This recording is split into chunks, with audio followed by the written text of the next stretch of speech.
I can tell you that in the first year, there was a moment where what you're saying now, that life is a training course and everything that happens to us is a lesson, and suffering means we're basically off track. Well, you repeated that all year long.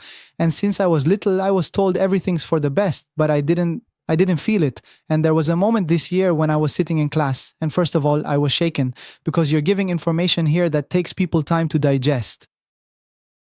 I'm sitting there digging through my life, looking at my whole life and all the crises, whether in relationships, family, or socially. And I see that everything was precise, like everything led me to where I am now. And today, I'm in the exact right place for me. It doesn't have to be that I'm on top of the world or on some Mount Everest peak. I'm just in the precise place and everything happened as it should. And that's when it clicked. That's when it shifted for me from a belief or a kind of thought to this sort of inner knowing. And that changed my whole path.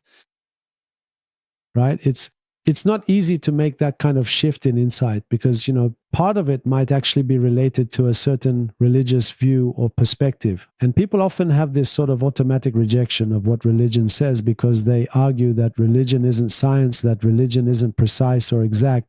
They say religion is something that was invented to ease people's suffering, to help them cope with pain and difficulty in life. But once you understand the spiritual part within religion, you realize that's the essence. It's right there. And then I discover that most religious people still have not truly reached the spiritual dimension of religion. They have stopped at the moral dimension only. That's what I liked, what I told you earlier in the episode I listened to. Yes. That's what I said. And I want you to repeat that again because there's this amazing insight here where you said religion is a tool for spiritual development. Look. Right.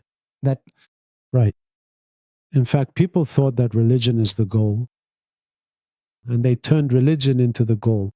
And anyone from my religion is with me, and anyone from another religion is against me. They didn't understand that religion is a tool through which we grow closer to others.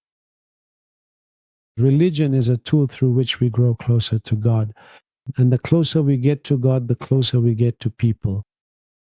We truly love and care for all people as our spiritual level continues to gradually rise and develop over time. And yet we still remain in the animalistic dimension, the egoistic and tribal dimension, which is related to the level of the animal soul, basically, that separates. If there's separation, it means I'm still in the animalistic dimension. Once I understood the essence of religion, I suddenly realized that all religions are my religion. And I realize I can take something from every religion that can help me in my process of progress and development. It turns out it's a plan for personal development. Instead of coming to do the workshop, you can just return to religion. It's cheaper. As a child, I grew up in a traditional home and I believed in God because that's how I was raised. I used to go to synagogue. And at some point, it just wasn't enough for me. And I stopped. I don't know if I stopped, but I had this sort of resistance toward God. Like, I want proof. I want to understand what it is. Then I remembered the times I believed in God, how good it made me feel. Then I realized something. That the very belief in God, never mind, we won't get into whether he exists or not. Some say yes, some say no. The belief itself made me feel good.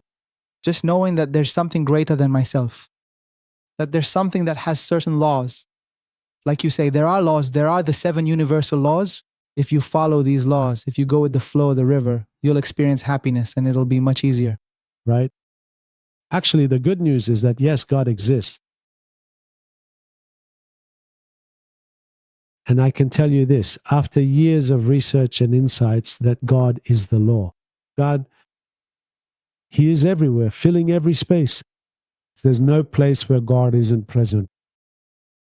Nothing exists in a random way. Everything is mathematical and everything is precise. And this precision and beauty, I say God speaks 3 languages. The language of mathematics, the language of beauty, and the spoken language. God gave his Torah through language. Those are the 3 languages. And the more I observe the universe, I see the precision and the beauty that exists, which is the expression of God. When you say you want proof of God, wherever you look, you see God and His laws. That means you don't have to go far. I look at the human body and I say, wait, why do we have 32 teeth in our mouths? And why does my ear have this specific shape? The mouth. Why is it made in such a way? And why were the eyes put here, and the nose here, and the mouth here? And you discover that there's a precise law behind everything.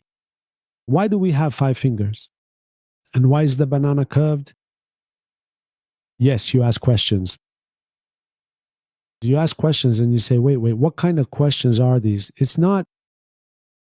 I say to myself, I must be able to answer every single question that comes to mind. If I use the universal laws, it means that I am using the laws of God.